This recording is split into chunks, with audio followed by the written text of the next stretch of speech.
믹스커피 지금부터 꼭 이렇게 드셔야 돼요. 의사들이 적극 추천하는 방법입니다. 믹스커피는 당뇨에 안 좋다는데 먹어도 되는 거야?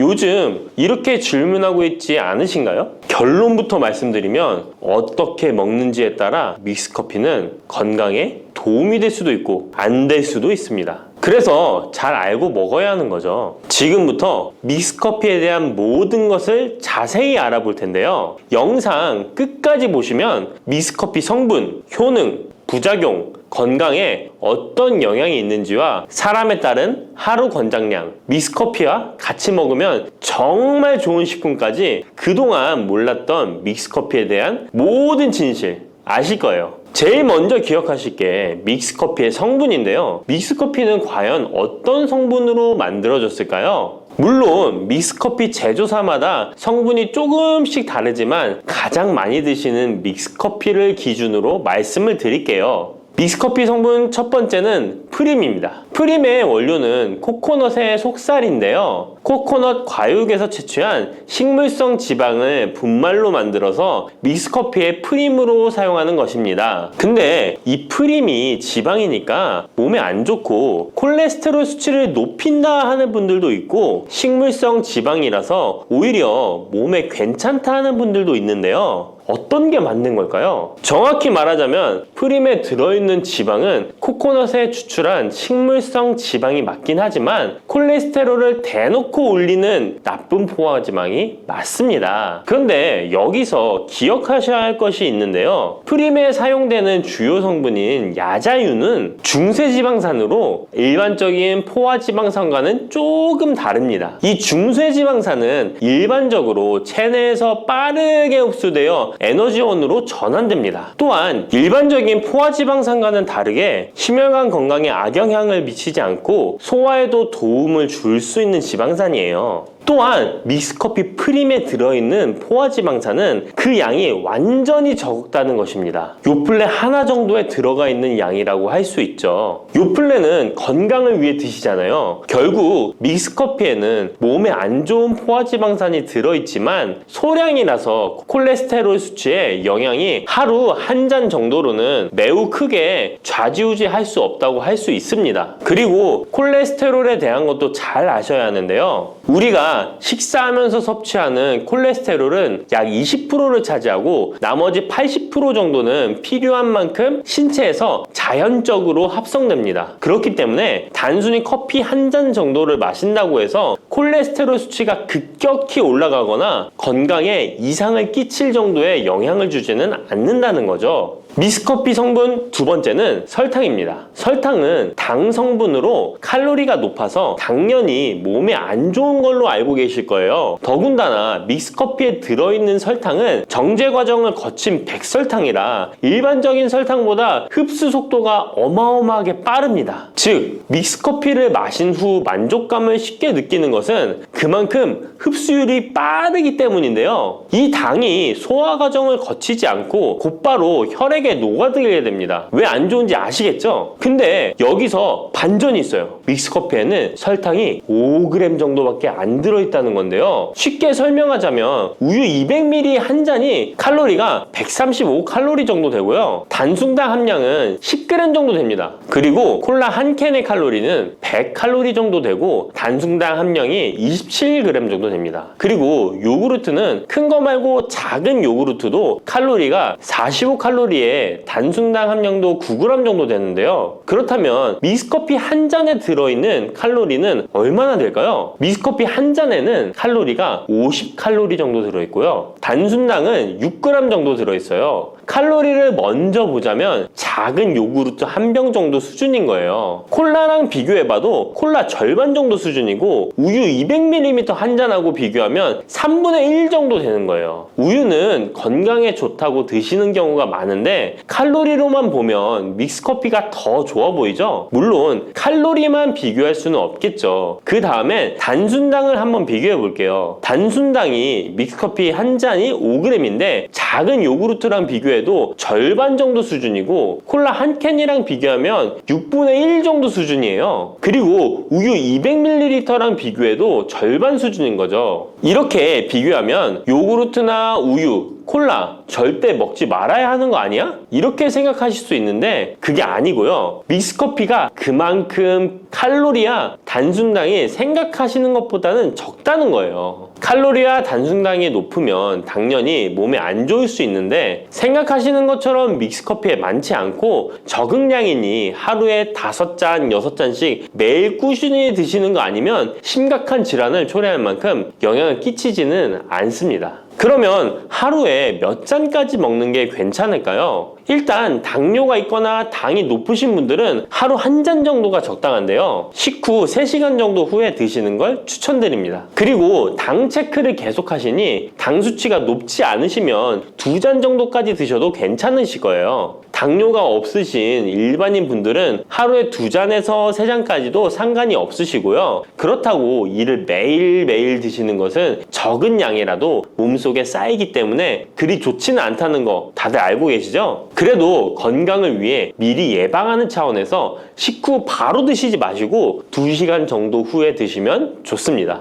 믹스커피의 성분 3번째는 커피에 들어있는 카페인입니다. 카페인에 대해 설명하기 전에 믹스커피도 일반 커피처럼 커피가 들어가 있기 때문에 커피 성분이 주는 효능이나 부작용도 나타날 수 있습니다. 먼저 커피의 효능을 보자면 커피의 효능 첫 번째, 암 예방 효과입니다. 미국 건강 매체 캔서 헬스에 따르면 ITPR3라는 물질은 대장암에서 간 전이에 기여하는 유전자의 발현을 유도해서 도미노 효과를 유발하는 물질인데 특별한 억제제는 아직 없지만 커피를 마시는 사람들에서 카페인이 이 ITPR3에 대한 억제 효과를 보인다는 것을 발표했고 카페인 섭취와 대장암 재발 및 사망률의 관계를 추적한 결과 하루 4잔 이상 커피를 마신 환자들이 전혀 마시지 않은 사람들에 비해 생존율이 현저히 향상된 것으로 규명된 바 있는 연구도 진행했었습니다. 이런 실험을 진행하면서 커피의 카페인에 대한 효능들이 지금까지 다양하게 연구되고 있는데요. 그렇다고 해서 커피를 무조건 많이 드시란 이야기는 아니고 또 믹스커피 자체가 이런 효능이 있다는 말도 아니에요. 커피에 카페인에 대한 몇 가지 실험을 이야기 드린 거고요. 그만큼 카페인에 대한 너무 부정적인 인식을 변화시켜 보시라고 말씀드리는 거예요. 커피의 효능 두 번째는 기억력 회복 효과입니다. 서울대 식품생명공학부 교수님께서 쥐의 인지 능력을 실험했는데요. 쥐를 물에 빠뜨린 뒤 안전한 장소에 도착하는 시간을 측정해 봤더니 평균 10초 정도 걸렸습니다. 그 쥐들에게 기억력을 손상시킬 수 있는 물질들을 투입하고 같은 실험을 했을 때 안전한 장소를 발견하는데 최대 40초가 걸렸습니다. 이 쥐들은 두 그룹으로 나눠 한 그룹은 하루에 3잔의 커피를, 다른 그룹은 6잔의 커피를 주입했습니다. 그 결과 하루 3잔의 커피를 준 쥐들은 20초로 빨라졌습니다. 그런데 하루 6잔을 주입한 쥐들은 거의 정상으로 돌아왔고 평균 10초 정도 걸렸습니다. 이런 결과에 따르면 커피가 기억력 회복에 확실히 도움이 되었다고 할 수 있는 실험도 있다고 간략히 소개해드리는데 참고로 이 실험에서는 일반 카페인 커피와 디카페인 커피 두 종류를 같이 실험했는데 거의 똑같은 효과를 보였습니다. 결론은 커피에 카페인이 없어도 커피에 들어있는 클로로겐산 등 각종 항산화제 성분 덕분에 기억력 회복 효과가 높아졌다는 것입니다. 정말 놀랍지 않나요? 나이가 들어가면 기억력이 안 좋아지고 인지 능력 장애가 오면서 더 나아가서는 치매가 올 수도 있는데 커피의 성분이 이런 질병을 예방할 수 있다니 너무 커피를 부정적인 시각으로 보시지 않아야겠죠? 그렇다고 남용하면 안 되시고 모든 사람에게서 동일한 실험 효과가 나타나는 것이 아니니 자신의 상태를 잘 알고 드셔야겠죠? 다만 카페인에 예민하신 분들은 믹스커피나 일반 카페인 커피를 드시면 잠을 잘 못 주무실 수도 있으니까 디카페인 커피를 추천드립니다. 그리고 역류성 식도염, 위염 같은 위장 질환이 있으신데 커피는 드시고 싶은 분들은 될 수 있으면 디카페인 커피를 드시면 되겠죠? 커피의 효능 세 번째는 혈당 조절 효과입니다. 전 세계적으로 대사증후군을 앓고 있는 사람이 10억 명이 훨씬 넘는다고 하는데요. 이처럼 많은 사람들이 모든 질병의 근원이라고 불리는 대사증후군을 가지고 있습니다. 최근의 연구들은 커피가 대사증후군의 발병 위험을 감소시킨다는 것을 보여주고 대사증후군의 발병 위험률을 감소시킨다는 것을 보여주고 있는데요. 커피에 대한 매우 흥미로운 연구 논문을 소개하겠습니다. 이 연구는 하루에 5잔의 카페인을 마신 사람들과 카페인이 없는 커피를 마신 사람들을 비교했습니다. 카페인 커피를 마시는 사람과 카페인 없는 커피를 마시는 사람은 커피를 마시지 않는 사람에 비해 당 섭취 2시간 후 혈당이 13.1%나 크게 떨어졌습니다.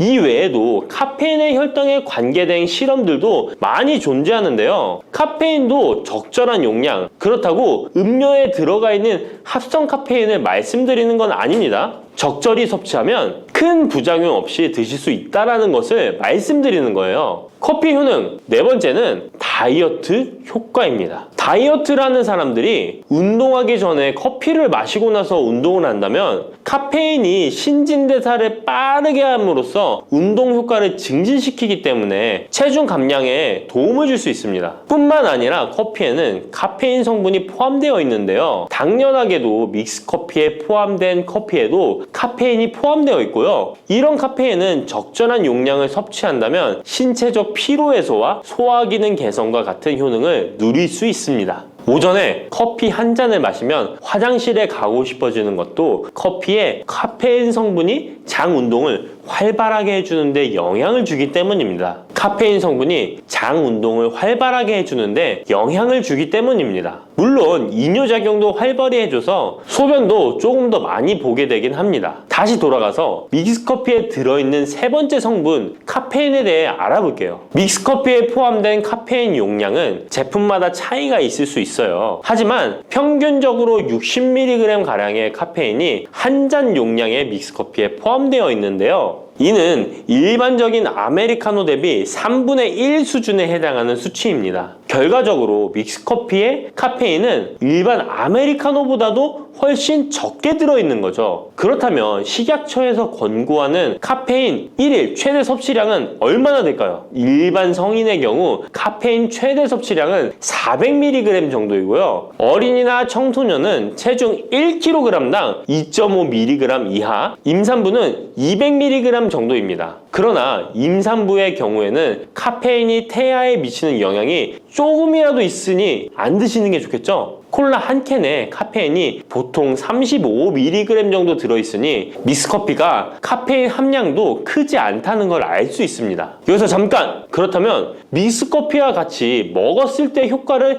극대화시킬 수 있는 식품이 있을까요? 커피와 같이 먹으면 좋은 음식, 첫 번째는 강황입니다. 노란 빛깔의 강황가루를 넣은 커피를 골든 라떼라고도 부르고 있습니다. 강황이 몸에 좋다는 사실이 알려지면서 이미 미국과 유럽 등 전 세계적으로 엄청난 인기를 끌고 있는 새로운 종류의 커피 중 하나인데요. 강황에 함유된 커큐민 성분에는 강력한 항염 효과를 지니고 있어서 체내의 염증 유발 물질을 억제하며 암세포가 발생하고 증식되는 위험을 낮춰줍니다. 또한 우울증을 완화하는 데도 도움이 되며 기억력을 개선하고 치매를 예방하는 등의 다양한 효능을 가지고 있습니다. 강황 커피는 커피 한 컵에 강황 한 티스푼을 넣어 마시면 좋은데요. 강황 속의 커큐민은 우리 몸에 굉장히 흡수되기 어려운 성질을 가지고 있습니다. 그래서 세계적으로 유명한 원료 기업들은 각 기업마다의 커큐민 흡수율을 높인 특허 원료를 만들어내곤 하는데 간단하게 흡수율을 높일 수 있는 방법이 있습니다. 바로 후추입니다. 미국 텍사스 주립대학에서 실시한 연구 결과 강황의 커큐민은 후추의 페페린과 만나면 흡수율이 2000%까지 높아지는 것으로 나타났습니다. 강황 커피에 후추를 아주 살짝 넣어 드시면 건강 개선 효능을 높일 수 있으며 만약 향이 강하다고 느껴지신다면 우유를 조금만 넣어 드셔도 아주 좋습니다. 믹스커피와 같이 먹으면 좋은 음식 두 번째는 계피입니다. 커피에 계피를 넣으면 아주 향긋한 커피를 즐길 수 있어요. 후추와 정향에 이어 세계 3대 향신료 중 하나인 계피는 이미 수천 년 동안 약재로 사용되어 왔으며 여러 연구를 통해 계피의 다양한 효능이 입증되어 왔습니다.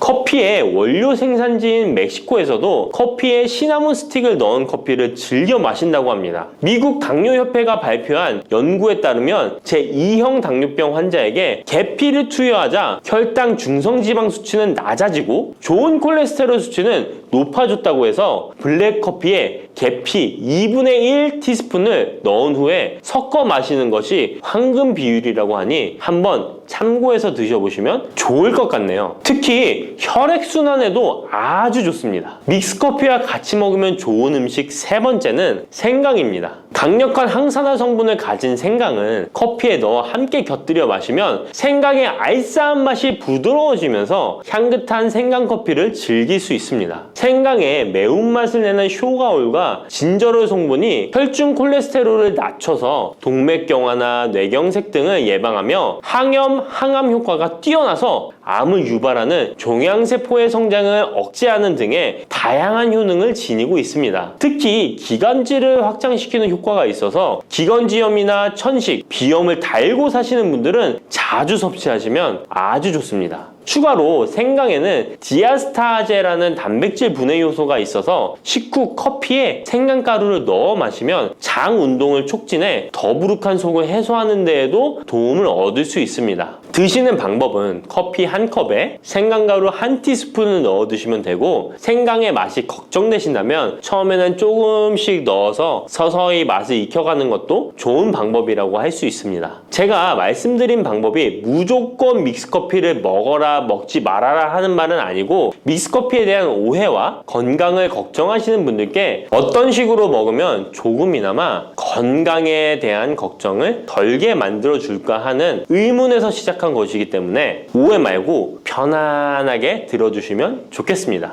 쑥 잘못 먹었다가 맹독 때문에 응급실로 실려갈 수 있어요. 얼마 전 시골 마을에서 쑥 때문에 한바탕 큰 소동이 있었는데요. 마을 사람 7명이 쑥을 먹고 응급실에 실려갔던 거예요. 도대체 왜 그들은 응급실에 실려간 걸까요? 봄이면 향긋한 향과 쌉싸름한 맛으로 많이 먹는 쑥이 사실 정말 잘 알고 드셔야 한다는 건데요. 잘못 알고 먹으면 이 마을 사람들처럼 응급실에 실려갈 수 있다는 거예요.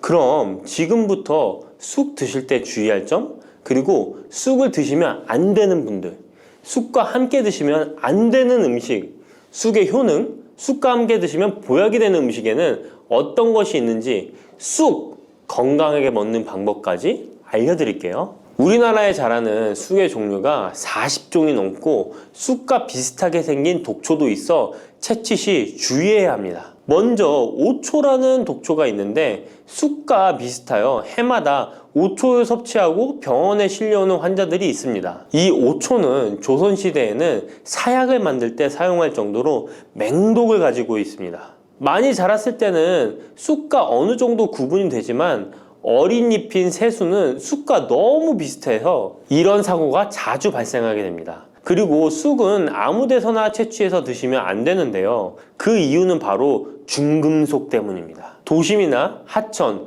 도로변에서 채취한 쑥에서는 기준치 이상의 발암물질인 중금속이 검출되고 있어 쑥을 채취할 때는 각별히 주의하시고 웬만하면 안전하게 재배하여 판매되는 쑥을 드시는 것을 권장합니다. 또한 쑥 자체에서도 독성이 있어 주의가 필요한데요. 소화기관이 약한 사람이 과하게 섭취할 경우 복통, 설사 등의 문제가 발생할 수 있습니다. 임산부가 쑥을 드시면 자궁수축을 유발하여 조산이나 유산의 위험을 증가시킬 수 있습니다. 쑥의 독성은 봄에 채취할 때보다 여름에 채취한 싹에서 강하게 나타나게 됩니다. 쑥의 독성으로 인해 알레르기를 일으킬 수 있는데 재채기, 콧물, 눈물이 나며 두드러기, 복통의 증상이 나타날 수 있으며 심하면 호흡곤란이 생길 수 있습니다. 평소에 복숭아, 사과, 해바라기 또는 국화와 식물로 인해 알레르기 반응을 일으키는 분들은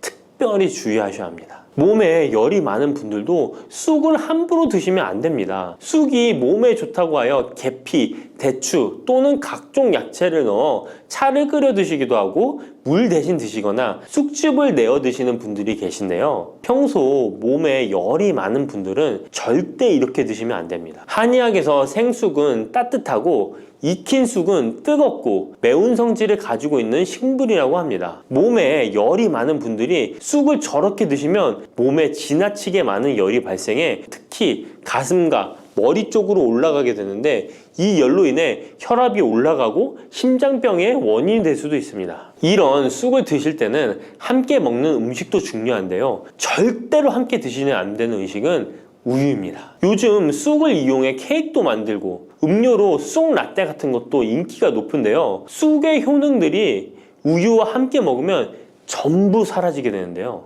우유의 카제인 단백질이 쑥에 있는 폴리페놀과 결합하여 몸에 흡수되지 않고 배출되도록 만들기 때문입니다. 따라서 아무리 좋은 쑥도 우유와 함께 드시면 전혀 소용이 없다니 정말 아쉽죠. 이때 한 가지 방법이 있습니다. 우유 대신 아몬드유나 오트밀 같은 대체유를 사용하시면 이런 문제는 바로 해결이 가능해요. 그렇다면 쑥은 이렇게 주의할 점만 있을까요? 당연히 쑥에는 우리 몸에 좋은 효능들이 많은데요. 쑥의 효능 4가지 바로 알아볼게요. 첫 번째, 쑥의 효능은 염증 제거에 탁월한 효능을 발휘합니다. 쑥은 예로부터 약초로 많이 사용되어 왔고 현대 한의학에서도 쑥은 약재로 많이 사용하고 있습니다. 특히 쑥은 민간요법으로 상처에 붙여 감염을 방지하거나 혈관 내의 염증을 제거하는 데 사용되었는데요. 이러한 쑥의 사용법은 과학적으로도 올바른 방법으로 인정되고 있습니다. 이러한 항염증 효능은 쑥에 함유된 타닌 성분 때문인데요. 타닌은 몸속에 유해물질을 배출하는 데 도움을 주며 쑥 특유의 떫은 맛을 내는 역할도 하지만 항염, 항알러지 작용으로 아토피와 같은 알러지 체질을 개선하는 데 도움을 주기도 합니다. 그리고 혈액 정화 작용을 해주는 클로로필 성분이 풍부하여 혈관 내에 나쁜 콜레스테롤을 흡착하여 배출해주어 혈액순환을 원활하게 해줍니다. 이뿐 아니라 클로로필은 혈액 내에 해로운 병균을 제거해주는 백혈구의 수를 늘려 염증을 억제하는 데 탁월한 효능을 발휘해줍니다. 두 번째 쑥의 효능은 당뇨 개선에 탁월합니다. 쑥에는 이눌린이라는 수용성 식이섬유가 풍부한데요. 이 성분은 장에서 포도당의 흡수를 느리게 만들어 식후의 혈당이 급격히 오르는 것을 예방해 줍니다. 건강한 성인을 대상으로 한 최근의 한 연구에서는 이들이 쑥 추출물을 먹고 난 후에 식후 혈당이 눈에 띄게 낮아진 결과를 확인할 수 있었습니다. 그리고 클로로겐산이라는 성분이 많아 간에서는 포도당의 합성을 억제하고 근육에서는 포도당의 이용을 촉진해서 혈당 조절에 큰 역할을 해준답니다. 실제 연구에서도 클로로겐산은 공복 혈당과 당화혈색소가 크게 낮아지고 인슐린 감수성이 높아진 사실도 밝혀졌습니다. 그런데 이 2가지 성분보다도 훨씬 더 중요한 것이 있는데요. 그것은 바로 시네올입니다. 시네올이 혈당 조절에 결정적인 역할을 하는데요. 췌장의 베타세포를 자극하여 인슐린 분비를 촉진시키며 말초 조직에서는 인슐린 감수성을 높이는 역할을 합니다. 시네올 말고도 쑥에는 이눌린, 클로로겐산, 폴리페놀 등 여러 생리활성 물질들이 복합적으로 작용해서 당뇨를 개선하는 효과를 나타내는 것이랍니다. 세 번째 쑥의 효능은 몸을 따뜻하게 해주는 역할입니다. 당뇨 개선에도 도움을 주는 시네올은 특유의 향을 내며 몸을 따뜻하게 해주는 효과가 있습니다. 시네올은 혈액순환을 촉진하고 면역력을 강화하는 데 도움을 주는데요. 특히 손발이 찬 수족냉증을 개선하는 데 효과적이며 신진대사를 원활하게 해주어 생리통, 생리불순 등의 여성 질환을 완화시키는 데 큰 역할을 해줍니다. 쑥의 따뜻한 성질이 혈액순환을 촉진시키고 자궁의 기능을 강화해주기 때문이랍니다. 네 번째 쑥의 효능은 장을 건강하게 하여 변비를 예방하고 소화불량을 해결하는 데 도움을 주는 것입니다. 쑥에는 시금치보다 무려 3배나 많은 식이섬유를 가지고 있어 장 운동을 촉진하고 변비 및 숙변 제거에 탁월합니다. 또한 시네올은 위장 점막의 염증을 완화하고 위장 내 유해균을 제거하여 소화장애를 예방하는 데 도움을 줍니다. 그리고 쑥에 함유된 비타민 A는 장내의 점막을 보호하여 장 건강을 유지하는 데 도움을 주며 항산화 작용에 뛰어난 비타민 C는 장내 유해균을 제거해 주어 장내 환경을 건강하게 해줍니다. 평소 소화가 잘 되지 않는 분은 쑥을 섭취하셔서 답답하고 더부룩한 증상을 해결하면 정말 좋겠죠? 근데 쑥을 드실 때 쑥만 드시는 게 아니잖아요. 다른 음식들과 같이 드시는데 쑥도 궁합이 맞는 음식이 따로 있다는 거 아시나요? 이렇게 몸에 좋은 쑥도 함께 드시면 보약이 되는 찰떡궁합 음식이 있습니다. 쑥과 함께 드시면 보약이 되는 첫 번째 음식은 쌀입니다. 쑥하면 생각나는 음식이 쑥떡 아닌가요? 어릴 적 쑥개떡을 맛있게 먹었던 기억이 있는데요. 쑥떡은 우리나라 사람들에게 사랑받는 음식입니다. 많은 분들이 나이가 들며 당뇨도 많이 생기고 혈당이 오르는 것을 염려하여 쌀밥을 줄이시는 경우가 많이 있는데요. 쌀은 우리 식단에서 빼놓을 수 없죠. 쌀은 70% 이상이 녹말로 구성되어 있어 우리 몸에 필요한 에너지를 제공하는 핵심 원료입니다. 이 녹말은 우리 몸에 거의 완벽하게 흡수되는데요. 쌀에는 6% 이상의 단백질도 함유되어 있어 근육에 필요한 활력과 에너지를 보충해주는 역할도 합니다. 하지만 쌀에는 지방,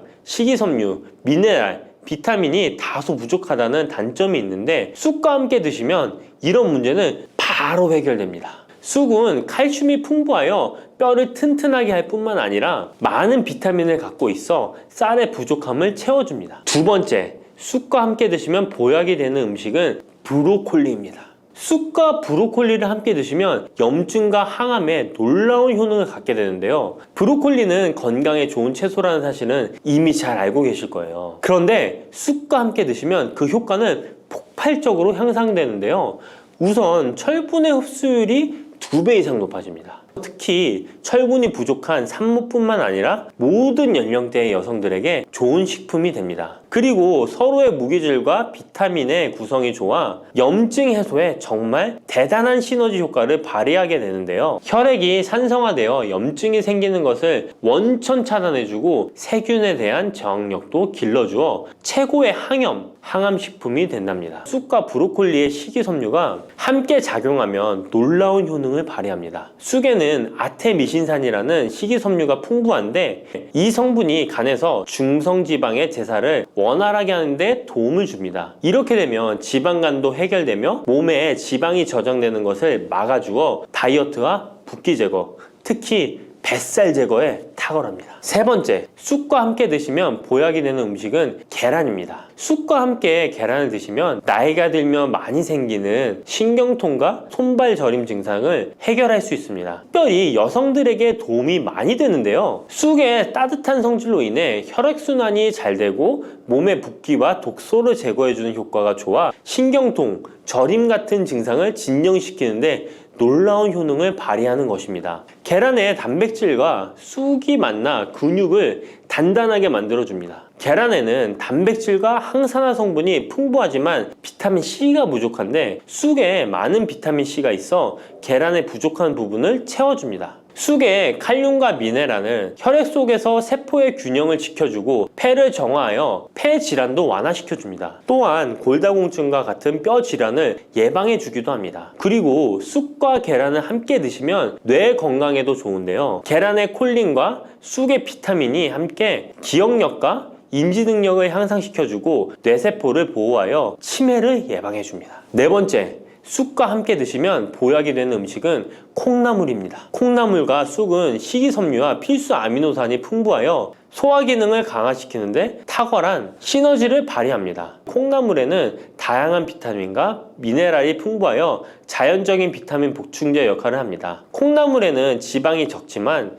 이를 쑥과 함께 섭취함으로써 체내의 염증을 줄이고 면역력 강화에 필요한 비타민C와 비타민 E를 보충할 수 있습니다. 쑥과 콩나물을 함께 드시면 피부 건강에도 매우 유익합니다. 콩나물이 함유된 실리카와 쑥의 비타민이 함께 작용하여 피부 탄력과 보습을 개선할 뿐만 아니라 노화를 예방하니 정말 좋은 궁합인데요. 쑥과 함께 먹으면 좋은 음식은 이렇게 많은데요. 그렇다면 쑥은 어떻게 먹어야 건강하고 맛있게 먹을 수 있을까요? 쑥떡 같은 음식은 이미 잘 알고 계시죠? 쑥을 잘 세척하여 말린 다음에 가루로 만들어 두시면 여러 요리에 사용하기 편리하고 오랫동안 보관하기에도 좋아요. 요거트에 쑥가루를 섞어 드시면 혈당 관리와 더불어 장 건강에도 도움이 됩니다. 밥 지을 때 잡곡과 함께 쑥을 넣어도 좋고 쑥 부침개, 쑥 전병 등을 만들어 드셔도 맛과 향이 좋습니다. 계란물에 쑥가루를 넣어 계란말이를 해 드셔도 되고 계란찜이나 계란국에 쑥을 넣어 드셔도 됩니다. 계란찜이나 계란말이를 만들 때 브로콜리까지 넣어 드시면 건강에 더욱 좋은 음식이 된답니다. 시래기 다들 좋아하시나요? 저는 된장국 중에 시래기를 넣은 시래기 된장국이 제일 맛있더라고요. 겨울철에 자주 먹는 음식 재료인 시래기는 예로부터 한국인의 밥상에 올라온 식재료라 매우 친숙하죠.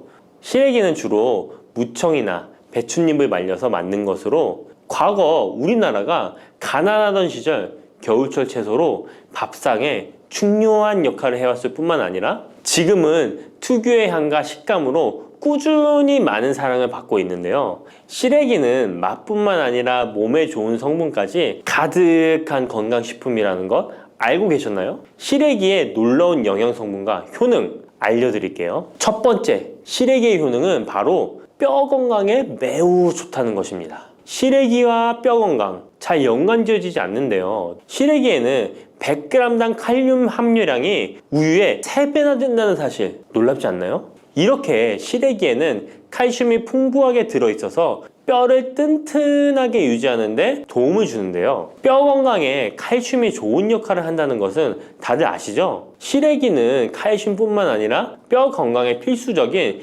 비타민 D와 비타민 K도 함유되어 있어요. 비타민 D는 뼈의 칼슘 합성을 도와주고 비타민 K는 뼈의 형성과 유지에 중요한 역할을 해주는데요. 비타민 K는 오스테오칼신이라는 단백질의 생성을 촉진하여 뼈의 형성을 돕고 뼈의 분해를 억제하여 뼈 손실을 예방하는 효과가 있는 거죠. 그래서 시래기를 꾸준히 섭취하면 칼슘과 함께 다양한 미네랄들이 뼈에 좋은 영향을 미쳐 건강한 뼈를 유지하는 데 효과적입니다. 시래기를 잘 익혀서 먹으면 더 흡수율도 좋아지는데요. 이는 뼈 건강에 아주 중요한 부분이라고 할 수 있습니다. 특히 중년과 노년층에서는 뼈 밀도가 낮아져 골다공증이나 골절 위험이 높아지기 때문에 칼슘을 충분히 섭취하는 것이 중요합니다. 두 번째, 시래기는 장 건강에 좋은 영향을 미칩니다. 시래기는 식이섬유가 매우 풍부한 식품인 거 다들 아시죠? 시래기는 무청을 말린 것인데요. 그늘에 말리기만 했을 뿐인데 식이섬유가 무청의 4배 정도 된다는 사실 참 신기하죠? 시래기에 함유된 식이섬유는 장 내에서 물과 함께 팽창하여 변을 부드럽게 만들어주어 장 운동을 원활하게 도와주는데요. 이러한 작용은 장의 연동 운동을 촉진시키고 변비 예방에도 장 건강을 유지하는 데 효과적입니다. 또한 시래기는 장내 유익한 세균에게 영양을 공급하는 역할도 하는데요. 장내 유익한 세균은 시래기의 식이섬유를 먹고 번식하며 또 장에 좋은 유익균들이 자랄 수 있는 환경을 만들어주고 이는 장내 세균의 다양성과 균형을 유지하는 데 도움을 줍니다. 유익균들이 장 건강에 중요한 역할을 하기에 시래기를 섭취함으로써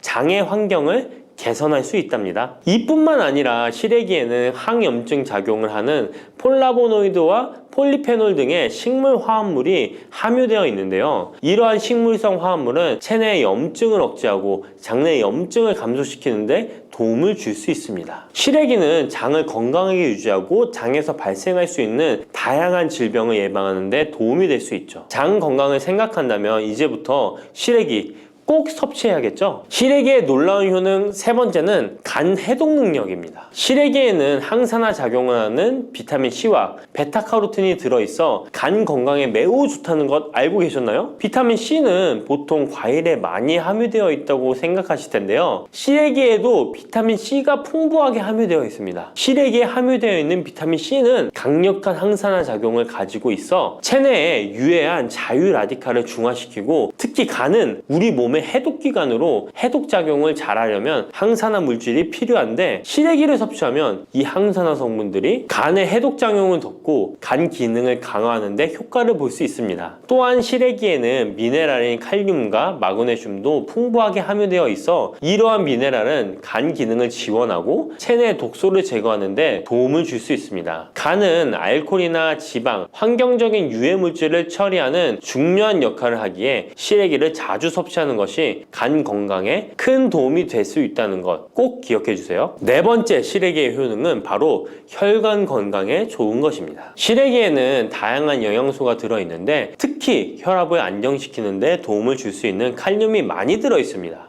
칼륨은 나트륨을 체외로 배출시키는 역할을 하여 혈압을 조절하는 데 도움을 주고, 또한 시래기에는 비타민 K도 포함되어 있는데요. 비타민 K는 혈액 응고를 조절하고 혈관을 건강하게 유지하는 데 중요한 역할을 합니다. 고혈압은 혈관 건강에 해로운 영향을 미칠 수 있으므로 칼륨이 풍부한 시래기를 섭취하면 혈압을 조절하여 혈관 건강을 유지할 수 있습니다. 국립농업과학원에서 시래기를 가지고 연구를 진행했는데요. 시래기를 5주 동안 꾸준하게 섭취한 실험쥐군들의 혈압이 일반 대조군 쥐들에 비해 혈압이 23% 유의미하게 감소했다는 결과입니다. 특히 혈압을 걱정하시는 노년분들은 시래기를 꾸준히 섭취하면 혈관 건강을 지키고 고혈압이나 동맥경화 같은 질병을 예방하는데 도움을 줄 수 있겠죠? 몸에 좋은 시래기, 이것 까먹으면 찰떡궁합인 거 아시나요?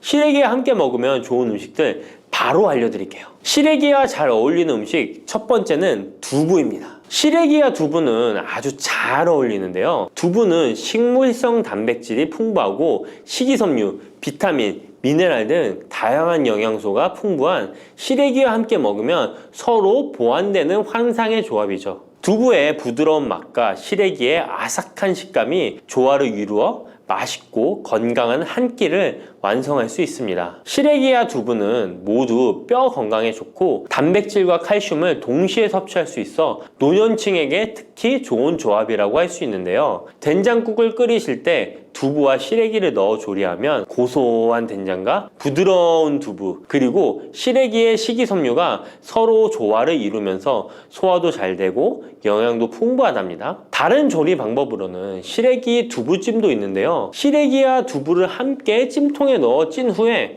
간장, 다진 마늘과 파, 참기름 등의 양념을 넣어 시래기에 잘 묻힌 뒤 양념된 시래기를 쪄둔 두부에 돌돌 말아주는 건데요. 이렇게 요리에 드시면 부드럽고 고소한 맛이 일품이랍니다. 두 번째, 시래기와 어울리는 한상의 궁합 음식은 바로 버섯입니다. 버섯은 저칼로리이면서도 식이섬유, 미네랄이 풍부한데요. 또한 항산화 물질도 많아 면역력 강화에 매우 좋고 다이어트와 건강에 좋은 음식이죠. 버섯에는 비타민 D가 풍부해 뼈 건강에 좋고 항암 효과도 있다고 알려져 있고, 버섯 또한 칼륨이 함유되어 있어 혈압을 조절하는 데 도움을 줍니다. 시래기와 버섯을 함께 조리하면 서로의 영양이 보완되고 잘 결합되어 더욱 건강한 요리를 만들 수 있습니다. 시래기와 버섯을 함께 넣고 찌개나 국을 만들면 시래기의 깊은 맛과 버섯의 향긋하고 고소한 맛이 어우러져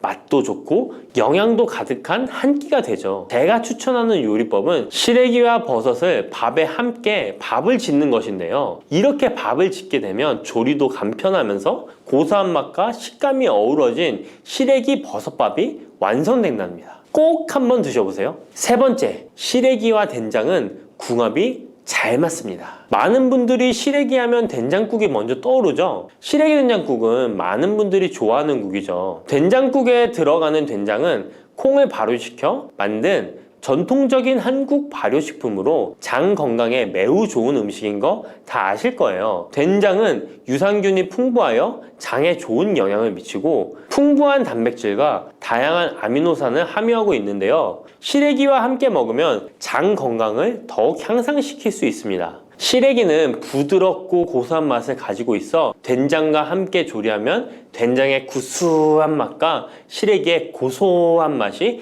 조화롭게 어우러지고, 또 된장의 짭짤한 맛이 시래기의 은은한 맛을 잘 살려주어 된장찌개나 국에 시래기를 넣으면 깊고 풍부한 맛을 낼 수 있어요. 두 음식의 조합이 장 건강을 지켜줄 뿐만 아니라 맛있고 건강한 식사를 즐길 수 있게 해준답니다. 이렇게 몸에 좋은 시래기도 어떤 분들에게는 독이 될 수 있다는 것 아시나요? 몸에 유익한 영양 정보도 중요하지만 섭취 시 유의할 점도 꼭 아셔야죠. 시래기 섭취 시 주의해야 할 분들 바로 알려드릴게요. 시래기 드실 때 이런 분들 꼭 주의해야 합니다. 첫 번째는 심장이 약하신 분들입니다. 시래기에는 칼륨이 많기 때문에 몸에 유일한 작용을 하지만 한편으로는 신장이 약한 분들에게는 꼭 주의가 필요한데요. 시래기에 풍부한 칼륨은 신장 기능이 약한 사람들에게는 칼륨 섭취를 과도하게 하게 되어 문제가 될 수 있습니다. 칼륨은 신장에서 배출되기 때문에 신장 기능이 저하된 분들은 시래기를 과도하게 섭취하지 않도록 주의해야 해요. 특히 고혈압이나 신장 질환이 있는 분들은 전문가의 조언을 받고 섭취량을 조절하는 것이 좋습니다. 시래기 드실 때 주의해야 하는 분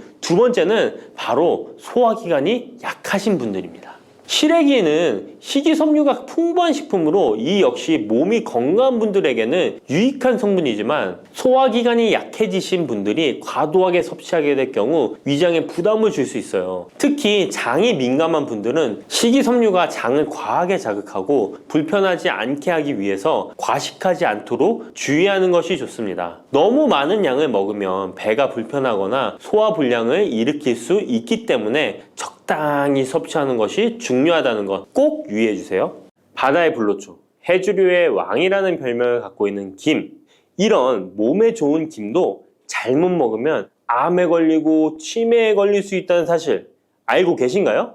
아무리 좋은 음식도 제대로 알고 드실 때 건강을 지키는 보약이 될 수 있는 것이죠. 식탁 위에 빼놓을 수 없는 반찬, 김의 효능 5가지. 김을 드실 때 주의해야 될 분들, 그리고 김과 함께 먹으면 보약이 되는 최고의 음식과 김을 굽는 방법, 좋은 김을 고르는 방법까지 김에 대한 모든 것 알려드릴게요. 입맛도 없고 마땅한 반찬도 없을 때 김 하나만 있어도 밥 한 그릇 뚝딱 해치울 수 있지 않나요? 저도 마찬가지지만 저희 아이들도 김 하나만 있어도 반찬 투정 안 합니다. 이렇게 밥 반찬으로도 최고지만 요즘 전 세계에서 우리나라 문화에 열광을 하며 우리나라 음식에도 관심이 많은데요. 최근에는 특히 바로 이 김에 대한 관심도 높아졌습니다. 냉동김밥이 어마어마하게 많이 팔리면서 김에 대한 인기도 높아져 과자처럼 간식으로 김을 많이 먹고 있다고 하네요. 전 세계적으로 선풍적인 인기를 끌고 있는 김의 첫 번째 효능은 바로 뇌를 건강하게 해서 치매를 예방하는 데 좋다는 것입니다. 김에는 뇌신경을 활성화시키는 비타민 B1과 비타민 B2가 풍부하게 들어있는데요. 이 비타민들이 뇌세포의 건강을 유지하고 신경 전달 물질을 생성하는 데 도움을 주어 기억력을 향상시키고 뇌를 계속해서 활성화시켜줍니다. 또한 미네랄 성분들이 풍부하여 뇌 기능을 활성화하는 데 도움을 주어 치매를 예방할 수 있습니다. 그리고 김에는 포피란이라는 수용성 식이섬유가 풍부하게 함유되어 있는데요. 이 포피란은 혈관 내에 나쁜 콜레스테롤 LDL 수치를 떨어뜨려주는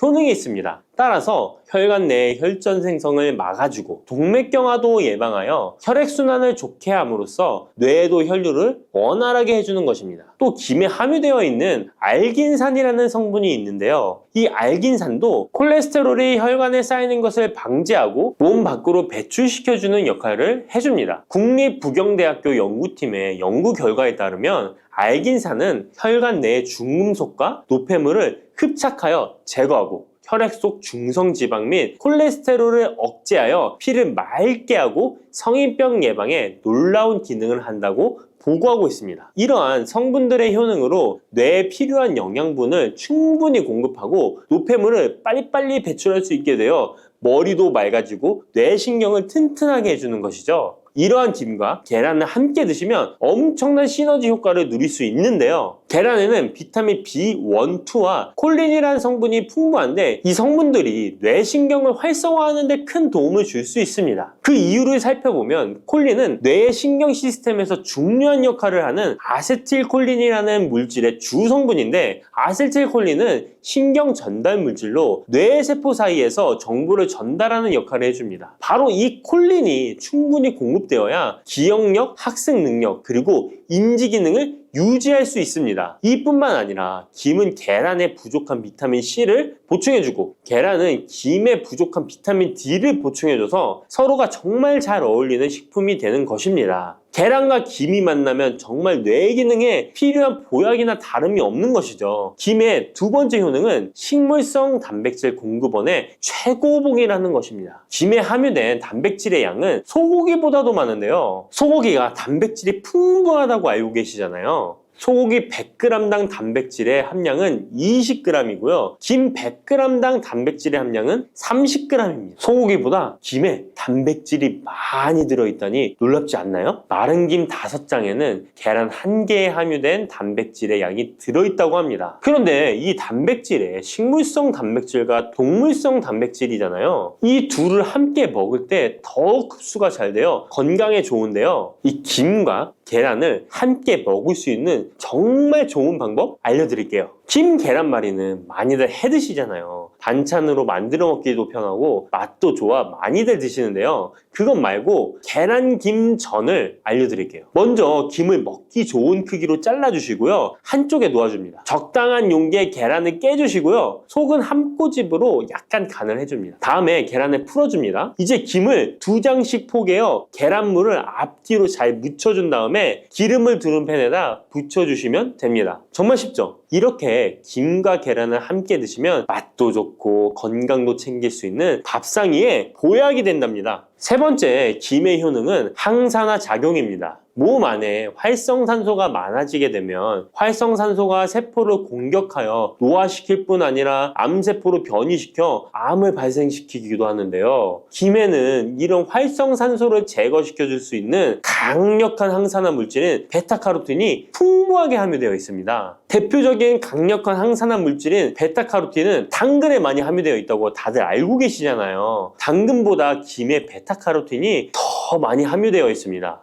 당근 100g에는 5.516mg이 함유되어 있고 김 100g에는 무려 22,500mg이나 함유되어 있습니다. 당근보다도 4배 정도 많은 베타카로틴이 함유되어 있는 것이죠. 놀랍죠? 오늘 놀랄 일이 많은 것 같네요. 이 베타카로틴은 우리 몸속에서 비타민 A로 전환이 되는데요. 비타민 A 하면 무엇이 생각나시나요? 네, 생각하고 계신 건 맞습니다. 바로 눈이죠, 눈. 비타민 A는 시력을 보호하고 야맹증을 예방하는 데 도움이 되는 것입니다. 또한 김에 단백질이 많이 함유되어 있다고 했잖아요. 이 단백질이 비타민 A와 만나면 로놉신이라는 성분이 생성되는데요. 이 로놉신이 시력을 보호하고 야맹증을 예방하는 역할을 하는 것입니다. 당근이 눈 건강에 좋다고 많이들 드시는데 당근보다도 김에 더 많이 함유되어 있다는 사실 꼭 기억하시기 바랍니다. 네 번째 김의 효능은 골다공증 예방에 도움을 준다는 것입니다. 김에는 칼륨이 풍부하게 함유되어 있는데요. 칼슘 하면 떠오르는 식품이 있죠. 바로 우유인데요. 우유 100g에는 칼슘이 110mg 함유되어 있고 김 100g에는 칼슘이 490mg이나 함유되어 있습니다. 김에는 우유보다 무려 4배 많은 칼슘이 함유되어 있는 것이죠. 나이가 들면서 특히 여성분들이 골다공증 발병률이 높아 힘든 경우가 많으신데요. 저희 어머니도 골밀도가 낮아져 병원에서 처방을 받아 약을 드시더라고요. 주변에도 중년의 나이를 넘어서고 계신 분들 중에 골다공증으로 약을 드시는 분들이 많으신데요. 우리나라 사람들의 부족한 영양소가 바로 칼슘이라서 이런 현상이 나타나는 것입니다. 칼슘이 부족하면 뼈가 약해지고 점점 골밀도가 낮아져서 골다공증이 발병하게 되는 것인데요. 김에 함유된 칼슘은 특히 우리 몸에 흡수가 잘 되어 정말 좋습니다. 우유보다 4배 많은 칼슘을 가지고 있는 김을 평소에 충분히 드신다면 골다공증 예방에도 도움을 받을 수 있습니다. 김을 드실 때에도 먹는 방법을 알고 드시는 게 좋겠죠. 김의 영양소를 잘 흡수할 수 있도록 먹는 방법이 있는데요. 김을 구울 때 어떻게 하시나요? 보통 기름을 김에 바르고 불에 구워 드시잖아요. 그렇게 하시면 안 되고요. 마른 김을 아무것도 바르지 않은 달궈진 팬에 앞뒤로 5초씩 살짝 구운 다음에 들기름을 발라 드시면 됩니다. 이 김에 열을 가하게 되면 김에 함유된 영양소들의 체내 흡수율이 높아지게 됩니다. 이 들기름을 굽기 전에 바르지 않고 구운 후에 바르는 이유는 들기름이 열에 약해서 들기름을 바른 채로 굽게 되면 들기름이 산패되어 오히려 건강을 해칠 수 있기 때문입니다. 열을 가하지 않은 들기름을 바르면 들기름의 불포화 지방산이 또 혈관을 깨끗하게 해줘서 더욱 건강한 식사를 하실 수 있습니다. 이 5번째 김의 효능은 당뇨를 완화시키는 데 도움을 준다는 것입니다. 당뇨병이 있는 분들은 비타민 B1, 2가 결핍되어 있는 분들이 많은데요. 김에 바로 이 비타민 B1, 2가 풍부하게 함유되어 있어 당뇨를 완화시키는 데 도움이 되는데요. 2017년 한국식품과학지에 실려있는 연구에서 당뇨 환자들이 김을 섭취하면 혈당 수치를 낮추는 데 도움이 된다고 보고했습니다. 이는 김에 함유된 비타민 B1, 2 때문이라고 밝혔습니다. 당뇨 환자는 비타민 B1, 2가 결핍되기 쉬운데요. 그 이유는 비타민 B1, 2는 고기에 보통 많이 함유되어 있는데 당뇨 환자의 식단은 채식인 경우가 많아서 비타민 B1, 2를 섭취할 수 있는 기회가 적어지기 때문입니다. 또한 당뇨 환자에게 처방되는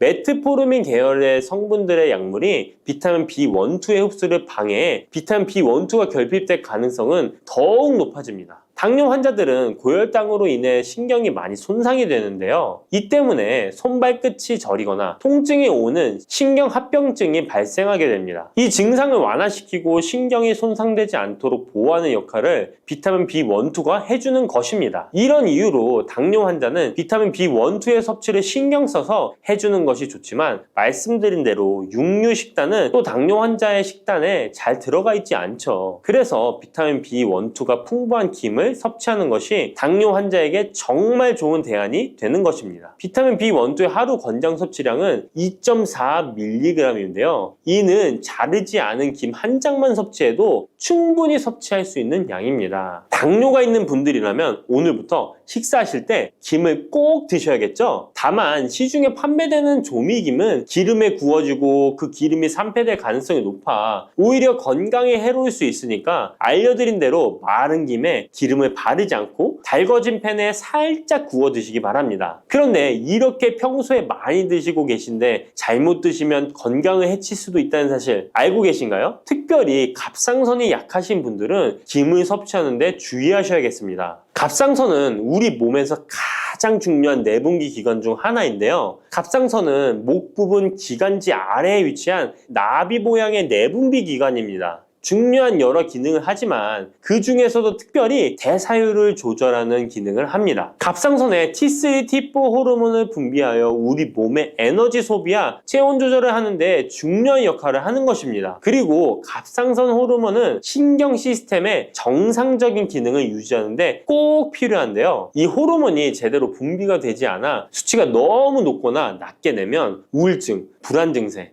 기억력 감퇴 등의 문제가 발생할 수도 있습니다. 이 갑상선 호르몬 중에 요오드가 있는데요. 김에 이 요오드가 풍부하게 함유되어 있습니다. 요오드가 부족하면 체중이 늘어나고 탈모가 생길 수 있으며 만성 피로에 힘들어질 수도 있습니다. 세계보건기구에서는 요오드가 부족하면 뇌세포가 손상되고 치매가 발생할 수도 있다고 보고하고 있습니다. 이렇게 중요한 요오드, 김에 풍부하니 먹어야 되는 거 아닌가? 생각하실 수 있잖아요. 맞는 말씀이지만 예외가 있습니다. 갑상선이 약하신 분들은 김 섭취에 주의해야 된다고 했잖아요. 갑상선 저하증이나 항진증이 있는 분들이 김을 많이 드시면 오히려 건강을 해칠 수 있습니다. 건강하신 분들은 김을 많이 드셔도 호르몬 조절이 되어 문제가 없지만 갑상선에 문제가 있어 호르몬 조절이 잘 안 되는 분들은 이 요오드의 수치가 높아지게 되면 체내의 활성산소가 증가하게 되어 염증을 일으키고 갑상선염을 유발하며 심해지면 갑상선 암으로 발전시킬 수도 있습니다. 우리 한국인의 식단에는 이미 요오드의 함량이 높기 때문에 김을 조금만 드셔도 요오드의 수치가 금방 높아질 수 있습니다. 따라서 갑상선에 문제가 있는 분들은 김을 드실 때 주의하셔야 하는 것입니다. 그렇다고 요오드가 풍부한 해조류와 같은 음식을 아예 드시지 말라고 말씀드리는 게 아니라 과량 섭취만 주의하시고 적정량은 드셔도 괜찮습니다. 그렇다면 갑상선에 문제가 있는 분들이 김을 드실 때 해결 방법이 없을까요? 있습니다. 그것은 바로 마늘과 함께 드시는 겁니다. 대표적인 강력한 항암식품이 마늘이잖아요. 마늘에는 셀레늄이라는 성분이 풍부합니다. 이 셀레늄은 다량의 요오드로 인해 발생되는 활성산소로부터 갑상선을 보호하는 역할을 하게 되는 것입니다. 그래서 건강기능식품 기능성 원료로서 유해산소로부터 세포를 보호하는 작용을 한다는 효능을 가지고 있다고